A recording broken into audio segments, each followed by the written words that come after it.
I thought it was fraud because you can't invent employees for a company. We've got a lot of news to get to. Welcome back to Moose on Loose. My name's David. Today's top stories here. We've got Elizabeth May making some pretty scathing allegations against Pierre Poilievre. We got Donald Trump continually trolling Justin Trudeau. We've got Jagmeet Singh getting humiliated by the Bloc leader on CBC. We've got a potential bomb threat. We've got a whistleblower. Let's jump into this. So first up, we got Andrew Scheer here, and the Conservatives have come out and they said they want to add one more sitting day to the House schedule because the House schedule ends next Tuesday, but they want to add in Wednesday to have that question period to question Justin Trudeau about this $40 billion deficit, which will likely be much higher. There's another rumor here. It says 46 billion. Another one I just showed was 60 billion. We don't know the number. So what we're asking for is that Parliament sit an extra day on the Wednesday for Prime Minister's questions so that Justin Trudeau can be held accountable for all the damage he's done to Canadians. Rather than table it and get out of Dodge and run and hide in the snow for 6 weeks, Conservatives are demanding that we sit one more day so that Canadians can get answers for just how bad Justin Trudeau's mismanaged our economy. 6 weeks, they want to go hide in the snow, not have to deal with this. That's why they're tabling it so late. It must be very bad. What's also bad is the state of home building here in Canada. So what we've got here, it says this is what's happening in Colgan Crossings, because speculators got screwed with their pre-cons that are closing in the next 60 days. They're still fighting crap on fire in 2024, trying their best to get out of the contract. Silent depression. Yeah, I mean, you're seeing these houses just not getting finished. You got to wonder, some squatters going to take over those and just finish them off, stick a little tin roof on there and call it good? I worked on these houses. They're so remote. I was shocked hearing the prices. Next up, we got Elizabeth May here making some pretty scathing allegations against Pierre Poilievre. The only thing that gives rise for me to doubt whether Mr. Poilievre is in some way compromised is his refusal to subject himself to inquiry by CSIS and other aspects of our intelligence establishment. This coming from the woman who keeps supporting Justin Trudeau. Get out of here. Get out of Parliament. To whether or not he is cleared to receive top secret information. The only thing that for me represents a concern about whatever may be in Mr. Poilievre's background is his own decision not to subject himself to the review required to receive top secret security clearance. All the other opposition party leaders have cleared top secret security clearance. It's all other opposition leaders don't have a snowball's chance in hell of becoming prime minister. I'm not suggesting he wouldn't. The only thing that raises doubts in my mind about whether he is in any way compromised either by foreign interference or by something else, is his own refusal to go through the process. So get that out there. Want to be very clear, I'm not making accusations, but Mr. Poilievre's conduct is troubling to me as a fellow parliamentarian. She's not making accusations, but she's basically making accusations. I think Canadians are worried about your conduct. And if I scroll down here, I know someone will have posted it. There it is. Do you guys wonder? Liz, hang on. do you wonder why you're thinking that? So if you haven't seen this, this is Elizabeth May drunk giving a speech. Wait, you know what? Who knew Cotter was spelled K-H-A-D-R? Welcome back, Omar Cotter. It matters to say it. Welcome back, Omar Cotter. You're home. I didn't look at my phone. No, you didn't. There's a lot unusual about your speech, Liz, but we're going to take off. Omar Cotter, you got more class than the whole cabinet. Thank you. A little too much stumbling juice for Elizabeth May there. She has the audacity to question Pierre Poilievre's character, even hinting that he might be compromised. Get out of here. This woman's a traitor. She keeps supporting Trudeau. It amazes me how much national airtime 2 seats in the House of Commons will get you. The Green Party doesn't even have official party status. Not to mention publicly, she said she takes orders from Palestine. That alone makes her a traitor. Okay, Gamma, here's your pills. Time for your nap now. Next up, we've got Donald Trump just continually trolling Justin Trudeau. He keeps mentioning on numerous different places, the 51st state, Justin Trudeau can be governor, all this. We shouldn't be subsidizing. Why are we subsidizing these countries? If we're going to subsidize them, let them become a state. We're subsidizing Mexico, and we're subsidizing Canada, and we're subsidizing many countries all over the world. And all I want to do is I want to have a level, fast, but fair playing field. With that, we have multiple reactions from liberals, and there's one on here on CBC. This one, Mark Miller. Do you believe that Trump takes Canada seriously when he keeps posting on Truth Social mocking the Prime Minister? I don't think we should necessarily look on Truth Social for public policy. But that's where he's making his statements about statements. I'm not going to speak about that right now. Whether you like it or not, he's going to be the next president in control of the most powerful country in the world. You should probably look at what he's saying. Nothing that the groomsmen to Trudeau say shall will ever be taken seriously. Him and his other friends will get karma for what they have done to our once beautiful country. Well said. On the flip side here, we've got this one on CBC. And I don't expect one dinner at Mar-a-Lago is going to change the 8 or 9 months of social media posts that were pointing to Donald Trump as somebody that we should be afraid of, calling us Maple MAGA in the House and calling conservatives Maple MAGA. They paid attention to that too. So yes, they're paying attention to our reaction now, but they've also been paying attention to the last 8 or 9 months when the Liberals tried to make Donald Trump out to be the enemy. So one dinner meeting is not going to change that. Hopefully some action and tangibles around the borders and fentanyl will, but there's relationship repair that is desperately needed there that one dinner party can't fix. She's always so on point, and she's right. One dinner not going to make up for 8 months of calling Trump this right-wing MAGA, blah, blah, blah, like all terrible things that Justin Trudeau has publicly said in the House of Commons. On Fox News, they have a heyday with this, with Governor Justin Trudeau. Western is Republican, Eastern is the Libs, fine. Split it down the middle. He would go down in history as the most expansionist president of all time, over Polk, over Jefferson. We're talking about more than the Louisiana Purchase. Doubling the size of the United States. Now, I talked about all the economic benefits last time, but I have 2 new benefits I'd like to share with the audience. One, we think we have a housing crisis now. People can't find homes. The rent's too damn high. Go to Canada. You get 1,000 acres for $50. Yeah, that's not how it is around here. There's no acres for $50. Average people can't buy acres of anything. We can't buy anything, period. You can hunt, you can fish, you can swim, you can hike, build yourself a log cabin. Problem solved. Next thing. You know how global warming is getting worse, Jessica? I've even noticed it myself. It can become really nice and temperate in Canada. That's what we need. That's what we got to move. We need to own it so we can move there. That's right. Just enjoy the weather. Jessica's a hard-hitting question. Western is Republican. So while this is all fun and games, it's a little bit disturbing because if America wanted to do this, there's not really anything we could do. We don't have military. We don't have the money. We don't have the leader. There's really nothing we could do. But Trump is just trolling. He's not going to send an army or whatever and conquer us. Someone posted the affordability index here of the cities, and we got Vancouver here as the worst. Toronto second worst. Hamilton. Oh, San Jose is jumping in their 4th slot. Then LA's got 5th. Ottawa, Montreal. There's no acres of land for $50. Next up, we got Anita Nand, who was asked about this as well. Of Canada, and Canada being a 51st state. Okay, well, Canada is a sovereign country. I am very proud to be Canadian. But what do you make of the fact that President-elect member of Parliament? Proud? Really? You're proud what you've done to our country? I'm from Oakville, Ontario, Canada. What do you make? We have to continue to remember that Canada is a sovereign country and that we should all be proud to live in an incredible country. Don't make believe I'm trolling your government. We are responsible for ensuring the sovereignty, the security, the protection, the well-being of Canada. That's our focus. And I think that should be everyone's focus. It's so funny because she doesn't know how to respond to trolling. None of them do. They're all getting owned. Next up, we got a suspicious package, potential bomb threat here. This is the Wellington building in Parliament Hill here. So apparently they cleared out the entire building. Still haven't seen any updates on this. We got the fire department, the police.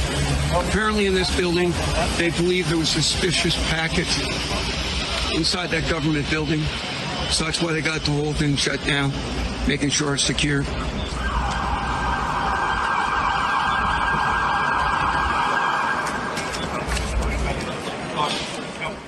Are we really surprised with the current state of Canada? I'm not really shocked. Trudeau will be digging out the bulletproof vest out of his tickle trunk next. Was it full of integrity, respect, and honesty? That would be suspicious indeed. Hopefully it's nothing. Yes, hopefully it is nothing. We don't want any government workers getting injured. We don't want, that's not the slippery slope we want Canada going down. We've already seen enough of the crap in the streets going on for the past year. We don't want Canada to escalate further down that direction. Next up, we got the Bloc leader humiliating Jagmeet Singh here on CBC. Okay, to discuss the state of this government and its books, I'm joined now by one of the leaders of one of the two parties that voted non-confidence in the government yesterday. That, of course, is Yves-François Blanchet, the leader of the Bloc Québécois, in case you're expecting to see Pierre Poilievre sitting here. Mr. Blanchet, it's good to see you. Thank you for... In case you're expecting to see Pierre Poilievre sitting here, he just had to throw that little jab in there. Coming in today. Un plaisir. Let's start with this non-confidence vote yesterday. You had said previously that you would only vote non-confidence in the government. It was in the best interest of Quebec. That motion yesterday was designed to almost embarrass Jagmeet Singh. Why is that something the Bloc Québécois voted for? Oh, first, I believe that Mr. Singh deserves to be embarrassed because the way he behaves is renouncing his responsibility as the leader of an opposition party. We had said a long time ago that if we did not achieve two specific goals, we would vote against the confidence in this government. That's the old age security increase and supply management. We could have started with that because we cannot trust too much the polls, but our numbers are very, very, very good. But we said that we had the responsibility first to try to do something useful for Quebec and Canada elders, agricultural producers under supply management rule, which protects the quality and the price of what we eat and drink in Quebec and Canada. So it's very bizarre that we have a party where he says it multiple times in this entire interview, which we're not going to play, but it's all about serving Quebec. But this is a federal party. Why is this even allowed in our country? I'm sorry. You can't just serve one group of people. Wouldn't this go against all the woke rules in Canada now? If a party is not in the best interest of all Canadians, it shouldn't be allowed to exist. So does this mean that every confidence motion from now on, you will vote non-confidence in the government? It depends on how it is written. If it is a provocation against Quebec, of course, we will not support the motion. But otherwise, I do not know what will come after an election. Against Quebec. This is another example there, right? Like, why is this allowed? We have reached a moment when Quebecers and Canadians are entitled to compose a new parliament, whatever happens the morning after. It's about time because this government has been unwilling or unable to do its job for the whole session, which is being completed in the coming days. Nothing happened. They quite bluntly lied to the people, saying that what we proposed for elders was too expensive, and they did put on the table something that would have costed twice the same amount of money. They said that we were not precise enough about those who would benefit from our proposal for elders, and they were much, much less precise because they gave money to people who don't need it at all. You're talking about the $250 checks and the HST holiday. The holiday. Yeah, so that's the difference is like $6 billion versus $3 billion was what he's talking about for the increase in OAS. He's right, it is half the cost of what he was asking for, but he was demanding that to support Trudeau, and Trudeau already knew the whole time that Jagmeet was in his back pocket, so that's why they didn't bite on that. They didn't need to. But Jagmeet was putting on the whole show the whole time that I ripped up the agreement, blah, blah, blah, all that crap. When really, the whole time, it's just Jagmeet Singh, the pension panhandler here, is not going to give up his support for Trudeau. But there would be a difference, Mr. Blanchet, in one, I'm not defending the policy, the government can do that, but this would be a one-time thing, whereas the OAS is forever and growing as more people retire, right? Yeah. So there is a difference in the cost to the,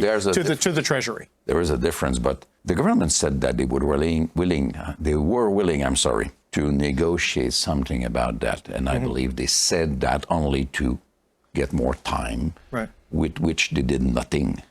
And that's the problem. So now we have no confidence in Mr. Trudeau's government. And at the very beginning of 2025, I would ask him to have the courage to put his 10 years in power on the table and tell Quebecers and Canadians to deal with it, make a choice. Can he...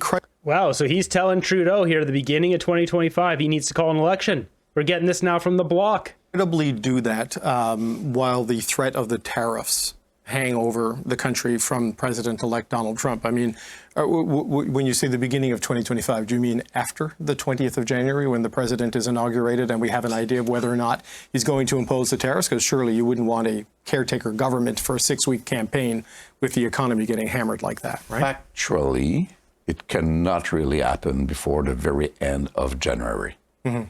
So there would be not a new government. Actually, there might be 2 new governments. What Mr. Trump said and keeps saying is a threat in order to achieve some goals. Either we agree with it or not, or either we agree with the way he does things and says things or not. Yeah, he's just making threats. It's like a business tactic. He's just trying to push Trudeau to fix some stuff, which makes his situation better. He's not going to go through with those tariffs if Trudeau ends up doing something at the border. If Trudeau does nothing, he probably will. Speaking of Captain Schmuck, look at this. He's still got these stupid bracelets on. Why is a 52-year-old man still wearing a bunch of Taylor Swift friendship bracelets? Creepy. This creep lord has got to go. Validation. If a pack of 14-year-old girls like him, he feels special. Next up, we got a whistleblower here. This is this breaking news. Whistleblower called out fraud in Indigenous contracting, recommended that the file be brought to the RCMP. Whistleblower was stopped by officials at 2 departments and a senior Department of Justice lawyer. Yeah, I presented the evidence which contained, which was substantial to indicate there was fraud, and my recommendation was that that it be given to the RCMP to investigate, but they didn't want any trouble, so they didn't do it. If you can tell us more about that a little bit, you recommended that this be referred to the RCMP because you thought criminal activity, in fact, was involved, and they didn't want any trouble. Well, yeah, I thought it was fraud because you can't invent employees for a company and then submit that in your bid proposal to win the contract, because the number of employees in the Indigenous company went towards points to win the contract. So it was to me, that's definitely fraud, and all the documentation was there to prove that, and besides additional.